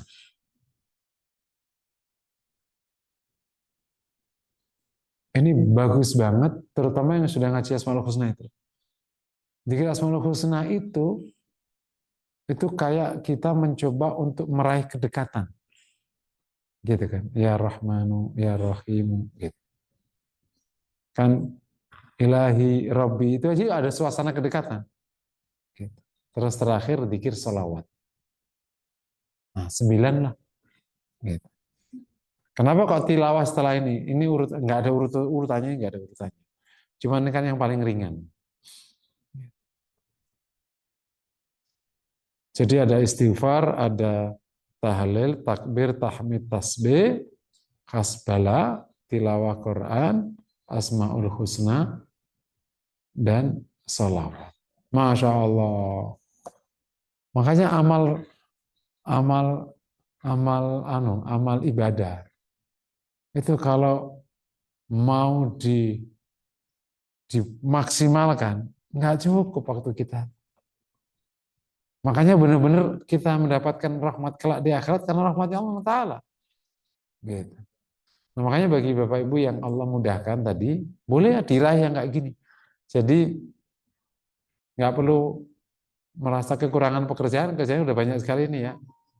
Ini tadi sampai sini aja itu sudah bisa habis siang dan malam itu loh sudah.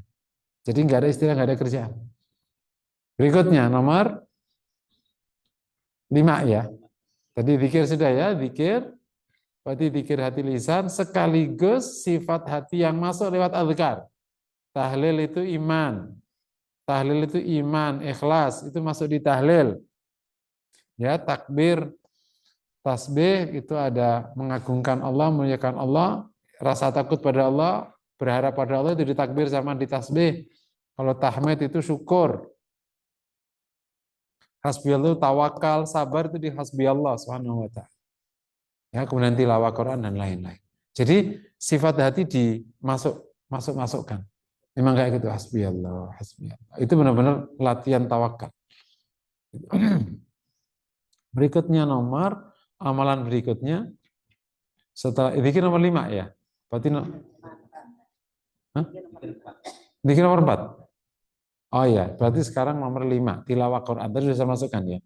Khusus Ramadan, tilawah Quran kan ada penekanan. Ya, meskipun tadi saya sebutkan masih di dalam kelompok zikir. Ada penekanan amal tilawah Quran karena Rasul Ramadan didatangi Jibril. Dan pernah saya sampaikan di pertemuan kemarin itu. Karena ini adalah membangun takwa, inspirasi takwa dari Al-Quran, penguatan takwa dari Al-Quran, semua dari Al-Quran.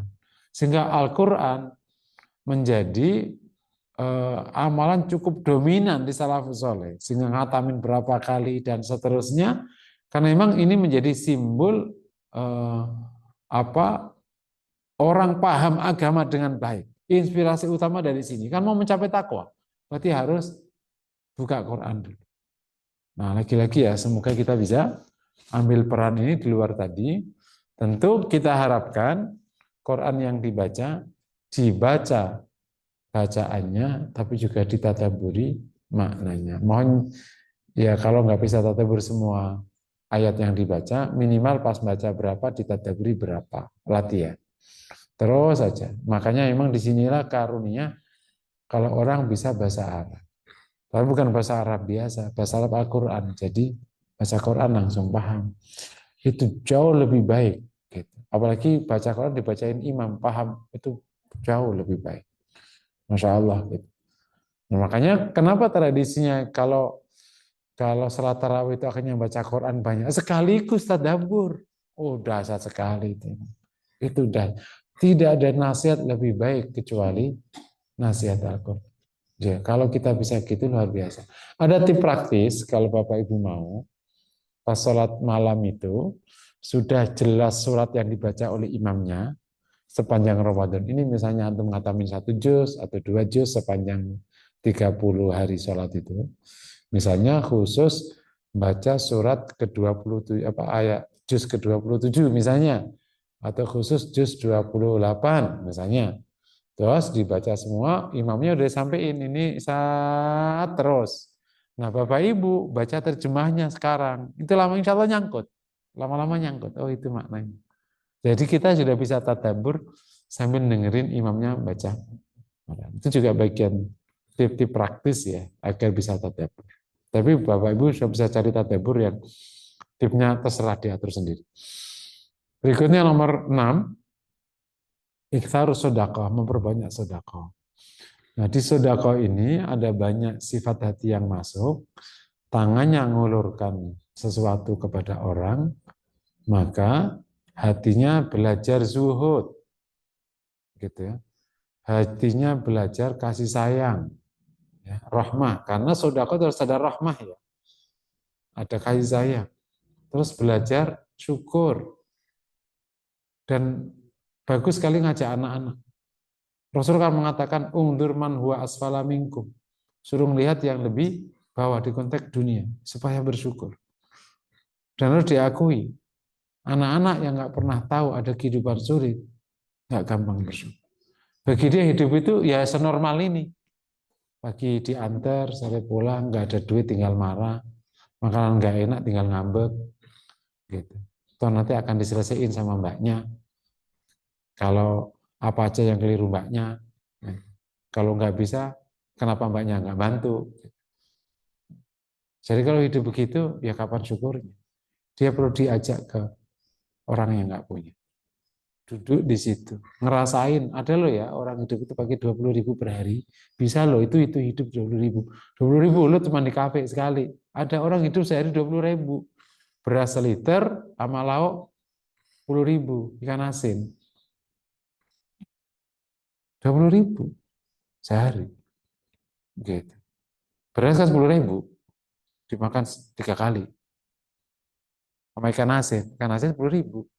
Jadi, tapi 20.000 dipakai sekafe itu nggak cukup.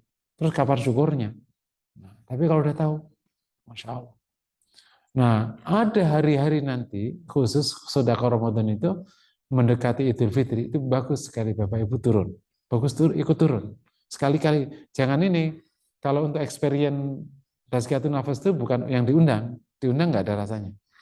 Bapak Ibu sehari 2 hari datang, misalnya, dan nggak harus rame-rame. Kalau rame-rame nggak ada situasi belajarnya nggak terjadi biasanya, karena situasinya jadi agak baik gitu. Jadi datang sendiri, khusus membawa sesuatu ke area tertentu, bawa berapa cukup banyak misalnya. Satu-satu masuk ke rumahnya. Bukan diundang, kalau diundang kan engkau gagah. Kalau diundang kan engkau gagah, dia tidak gagah. Engkau datang.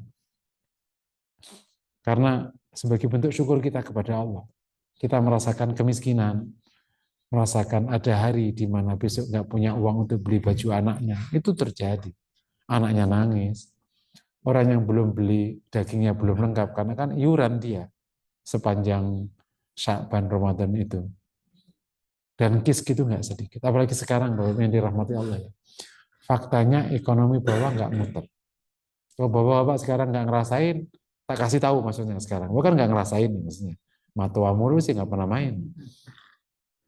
Di bawah itu nggak ada uang.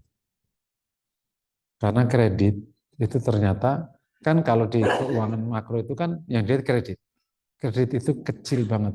Cuman berapa persen yang ngalir ke UMKM. Tapi ngalirnya ke atas. Jadi istilahnya itu uang, di bawah nggak ada uang. Makanya banyak. Jadi yang menarik itu, mall menengah ke bawah itu sepi. Tapi mall mewah ramai. Jadi ini berarti uang ada di atas. Infonya, situasinya sama COVID bahkan masih bagusan COVID yang tahun pertama karena dia masih punya tabungan. Sekarang kan tabungan udah habis, tapi kerjaan nggak semua dapat yang kemarin-kemarin sudah bermasalah itu. Jadi benar-benar situasinya masih stuck. Gitu. Jadi kalau ada cerita tukang gojek yang jam 12 malam belum pulang, bukan karena dia nggak mau pulang, dia belum cukup uangnya pulang. Karena kalau nggak boleh 50.000, dibanting pintunya sama istrinya. Ada target masing-masing, ada yang targetnya 70, ada yang 100, ada yang 50. Memang di bawah nggak ada. Jadi bagi yang Allah masih mudahkan rezekinya, Ramadan kesempatan kita untuk mengenali mereka. Sehingga nanti rasa syukurnya tinggi sekali. Bisa syukurnya tinggi. Kalau enggak Masya Allah, enggak ada syukur-syukurnya gitu. Karena emang di atas ada, di atas selalu ada. Naik lagi, di atas langit ada, nggak tahu kenapa di atasnya nggak pernah habis-habis gitu. Proses sudah naik, wah misalnya lagi ternyata di atas langit ada langit, ternyata rumus baku. Jadi antum mau experience tentang memberi yang keren itu, datanglah di hari-hari terakhir, mulai malam 25, itu kan harus ada objek tentang Idul Fitri. Ya, antum bisa ke Kampung Leo kalau di sini. Nggak tahu setiap daerah pasti ada. Kalau yang paling gampang sekitar rel itu biasanya banyak kayak gitu. Sekitar terminal, di belakang gedung-gedung mewah selalu ada kasus. Jadi nggak tahu struktur sosialnya kayak gitu. Di belakang tempat keramaian selalu ada kemiskinan. Di belakang tempat kekayaan ada kemiskinan. Di tempat kebaikan ada kejahatan. Gitu. Jadi waktu Habib Al-Mahdi, Segaf Al-Mahdi yang di Parung punya pesantren banyak 17.000 yang sedekah. Ada seorang nanya, Bib, kok pesantrennya di Parung, bukan kami tempat begituan? Ya, Parung zaman dulu kan, saya zaman dulu. Justru itu, di mana-mana restoran pasti ada comberannya. Ya kita ini restorannya dia comberannya. Emang kayak gitu. Jadi antum datang malam 25, itu dahsyat sekali. Kau bisa nangis di situ. Ya Allah, hidup ternyata. Apalagi kalau misalnya nggak Jakarta, antum agak ke Ciseeng. Jadi area itu menarik Pak area. Jadi ini pusat kota misalnya. Ini dua pusat kota nih. Misalnya ini Bogor sama Bekasi. Area pinggiran ini miskin. Karena nggak kejangkau oleh pusat kotanya dia, nggak kejangkau oleh pusat kotanya dia. Jadi kan kayak ibarat kalau kue, kalau kita bikin mainan bola gitu, itu kan turun terus set, ya kan kejangkaunya sampai sekitarnya deh. Misalnya orang yang ada di dekat komplek bagus, pasti kan minimal bisa kerja di komplek itu, bisa jadi supir di komplek itu, atau misalnya bisa dapat modal dari komplek itu karena tetangga bang, ya yang tak kasih modal deh gitu kan. Akhirnya dari uang di komplek ini bisa nyebar ke sekian meter dari kompleknya. Tapi yang jauh kan nggak dapat. Makanya kau dapati di ujung pinggiran, pinggiran Depok, pinggiran itu luar biasa. Kekacauan agama ada di situ, kekacauan keekonomi ada di situ. Gitu. Selalu urusannya kayak gitu. Jadi kau bisa cari tempat-tempat kayak gitu untuk nanti bisa punya experience tentang empati, kasih sayang, rasa syukur, sehingga apa yang di meja kita nggak ada gunanya itu ada gunanya. Gitu. Nggak usah jauh-jauh. Gitu. Hari ini itu di Depok itu masih ada banyak keluarga yang besok itu nggak tahu dia masak apa, serius. Nggak ada beras, nggak ada beras. Dan mau dikasih nasi doang mau. Terus lauknya apa? Pakai kecap. Yes. Itu ada cerita kayak gini di Depok, kota besar, kota metropolitan, penduduknya 2 juta. Dan artisnya banyak di sini.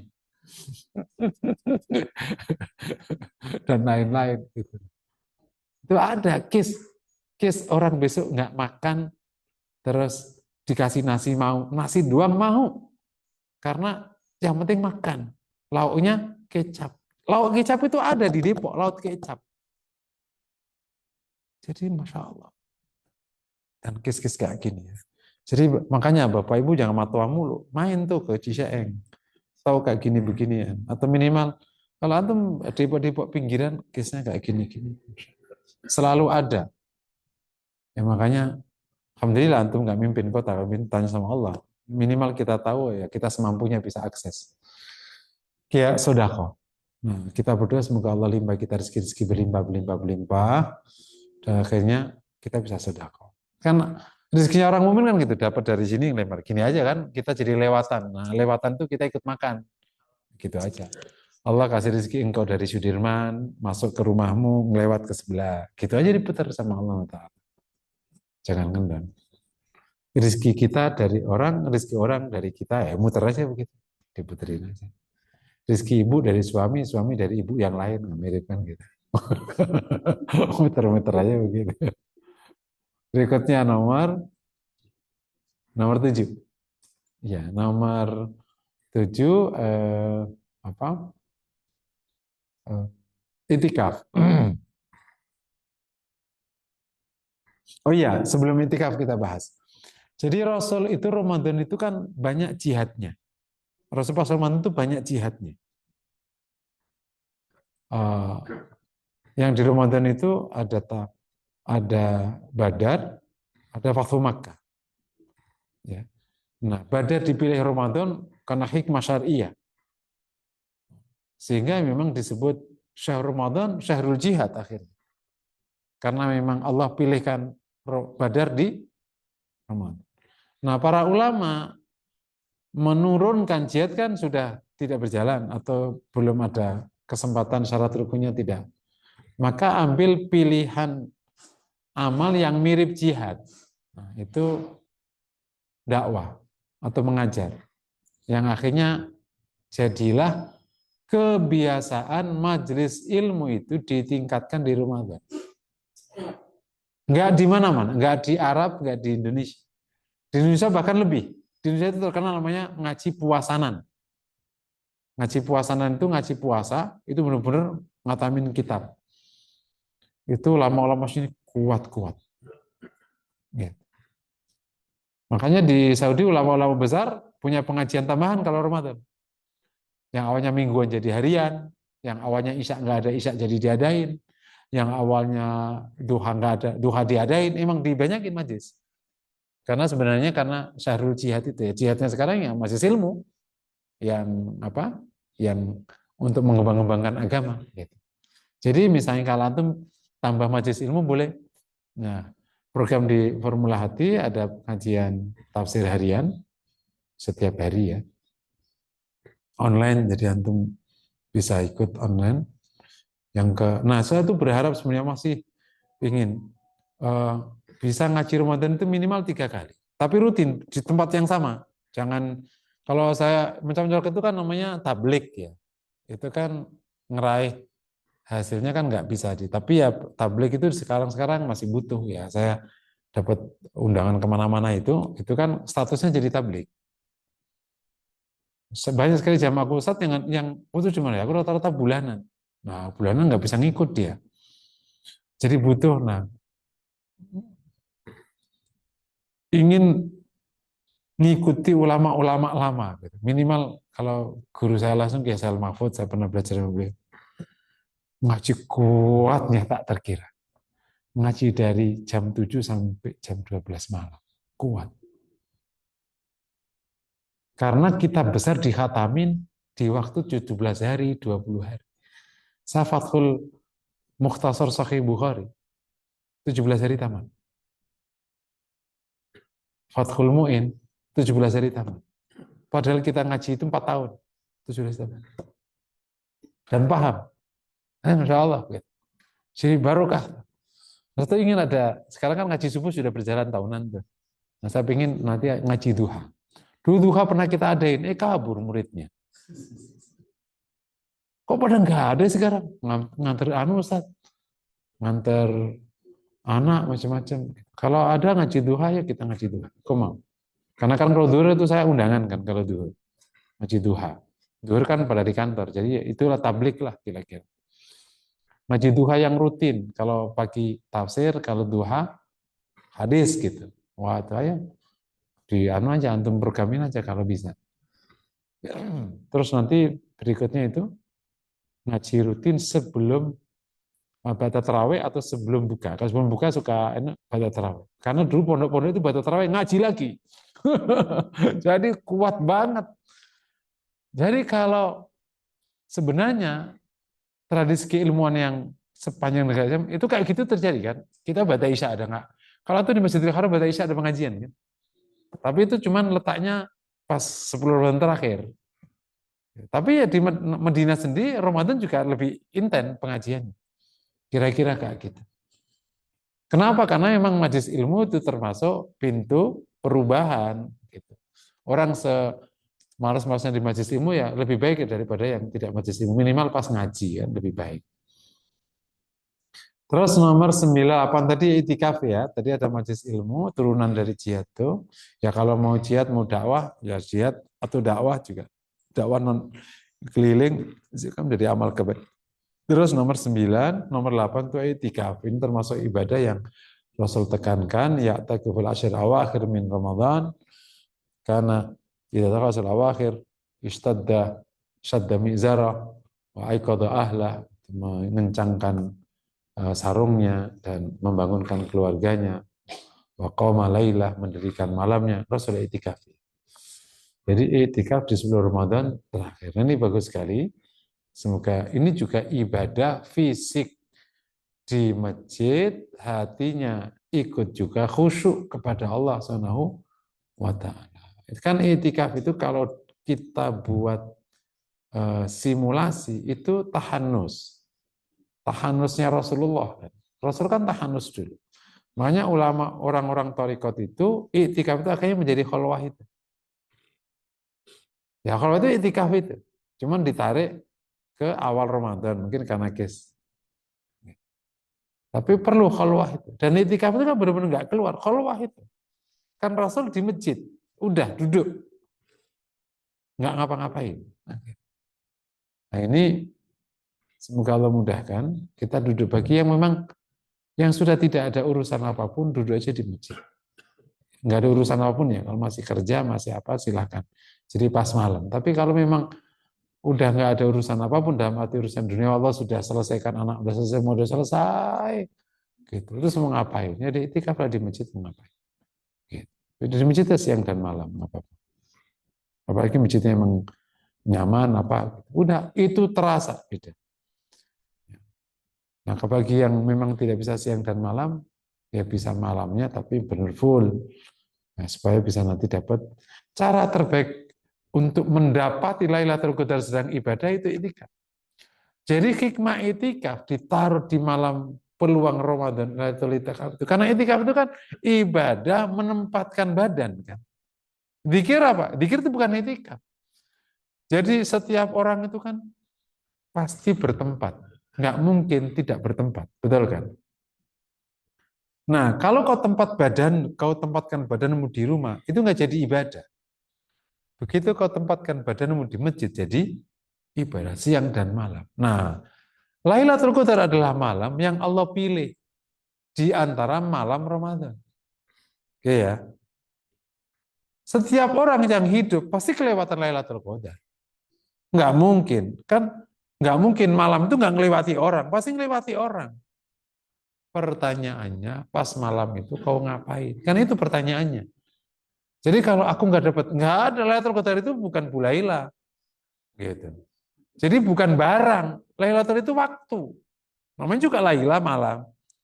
Setiap orang pasti kelewatan waktu selama dia masih hidup. Betul nggak? Begitu dia hidup ada waktu malam lewat nggak? Dia Ramadan 30 hari itu hidup. Terus ada malam, katakan malam Lailatul Qadarnya malam 27. Menurut itu dia masih hidup. Kelewatan nggak dia? Ya kelewatan. Persoalannya dia ngapain? Kalau dia bengong, bengongnya lebih baik daripada bengong 1000 bulan. Berarti tidurnya lebih baik daripada tidur 1000. Paham? Iktikaflah amal yang meskipun kau bengong itu terhitung ibadah. Kau duduk di masjid bengong, ibadah enggak? Ibadah, karena ibadah itikaf itu badanmu di masjid itu ibadah. Kalau kamu di rumah kan butuh zikir, butuh tilawah. Pas tidur ya kamu tidur namanya. Tapi kalau kamu tidur di masjid itu ibadah karena kamu itikaf. Paham? Jadi bukan tidurnya ibadahnya itu itikafmu itu. Nah, itikaf itu gimana? Kan al-muqtu fil masjid.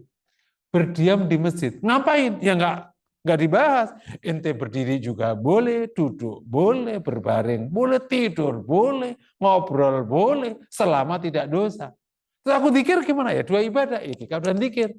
Kalau baca Quran gimana? Ya ibadah, itikaf, zikir, dan kalau ngaji gimana? Ya ini kan amal lain. Jadi kalau kau itikaf, berarti punya harapan besar kelewatan Lailatul Qadar saat kita iktikaf. Nah, meskipun iktikafnya tidur. Nah, paham? Itu boleh, boleh kan nggak haram tidur di masjid. Tapi kan nggak ideal, Pak. Nggak usah ideal. Wong baru pemula kok ideal. Terkadang kita itu selalu mau ideal di awal perjalanan. Jadi kita harus jujur pada diri kita ini misalnya pemula, itikafnya aja malam aja, itu pun juga pulang kerja. Terus ngomong, mah daripada aku ke masjid juga tidur doang, mendingan aku di rumah. Enggak gitu. Udah tahu tukang kerja. Gitu. Karena udah tahu pulang dari kantor jam 11 malam, ya itikafnya memang bawa bantal, ngapain tidur ke masjid. Gitu, boleh-boleh, nggak apa-apa. Yang penting masih itikaf. Itu baik nggak? Baik daripada yang tidur di rumah. Kok gitu-gitu amat? Emang kayak gitu konsep ibadahnya. Paham ya? Jadi itikaflah dengan keadaan apapun. Luar biasa. Ya apalagi disertai dengan zikir, tilawah. Dan di antara kita nggak usah saling ngejek. Ketika kau bawa bantal kasur, kau pindahan, biarin aja. Namanya orang kemampuannya beda-beda. Anak-anak itikaf main game, biarin aja nggak apa-apa. Jadi kamu ulangi lagi ya. Jadi itikaf itu benar ibadah unik dan itu ibadah paling cerdas untuk bisa mendapati Lailatul Qadar saat kita masih ibadah. Ibadahnya apa itu? Ya di masjid itu ibadahnya. Ngapain? Ya semoga masih bisa ngapa-ngapain. Ada sholatnya, ada zikirnya, Masya Allah. Tapi seandainya tidur, nggak apa-apa.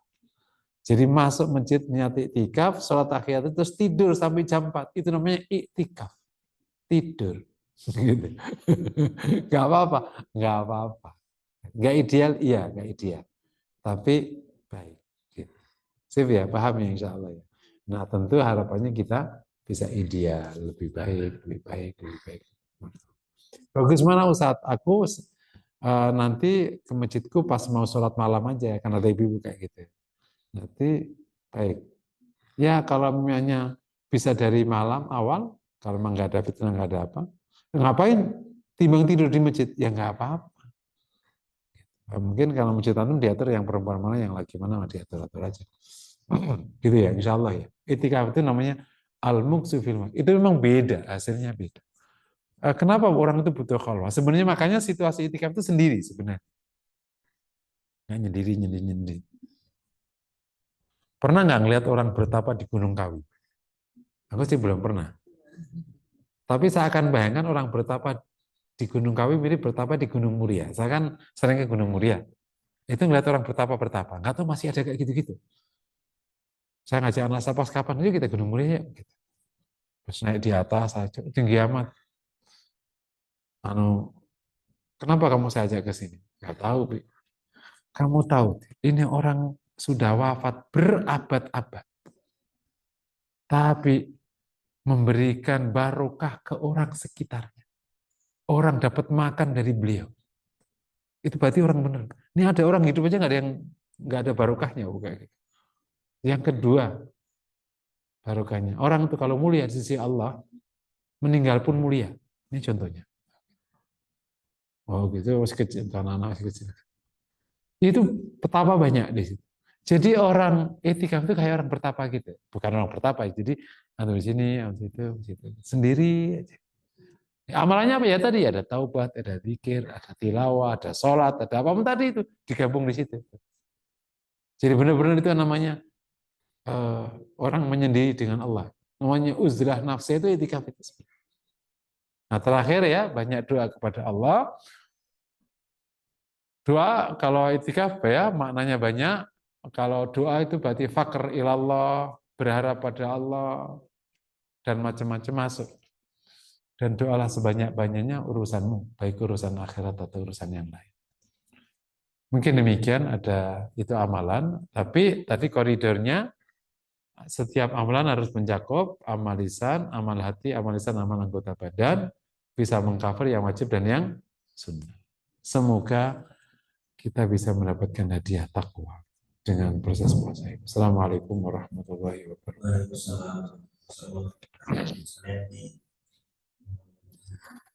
Dari 10 ini berapa ya? Coba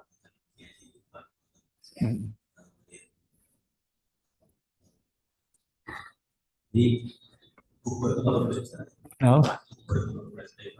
Oke. Iya. Baik dari sejak 7 ini ada anak-anak. Ya. Oh ada. Betul. Oh, betul. 19 anak. Ini ada pertanyaan dari jemaah online. Ustaz, kalau iktikaf di musola bisa nggak? Dari tempat mana saja yang bisa dilakukan iktikaf selain di masjid? Ya, iktikaf itu di masjid. Kalau di musola khilaf. Sebagian ulama boleh, sebagian enggak. Jadi sebaiknya sih enggak. Apa sih bedanya musola sama masjid? Kalau musola, kalau masjid itu ada jamaah 5 waktu dan ada Jumatan. Jadi Rasul itu hanya punya konsep masjid sama musola. Kalau masjid itu yang sudah dibangun Nabi, musola itu tanah lapangnya itu yang dipakai Idul Fitri. Jadi kalau tidak 5 waktu namanya musola. Nah, kalau ada konsep masjid jami, nah itu konsep sosial budaya turunan. Karena ada banyak digunakan 5 waktu, tapi untuk Jumatan sepakat di masjid satu, supaya tidak kemana-mana. Karena ada fikih di Syafi'iyah dan banyak fikih, Jumatan tidak boleh di satu hari lebih daripada satu. Sehingga lahirlah masjid Jumatan. Jadi bahasa Arab masjid jami. Tapi ada masjid yang non jami. Tapi intinya masjid itu sholat 5 waktu itu dilaksanakan. Itu namanya masjid. Kalau nggak 5 waktu berarti namanya musola. Baik, tadi ya sudah disebutkan tadi ya bahwa kalau iktikaf harusnya diatur penempatan jamaah.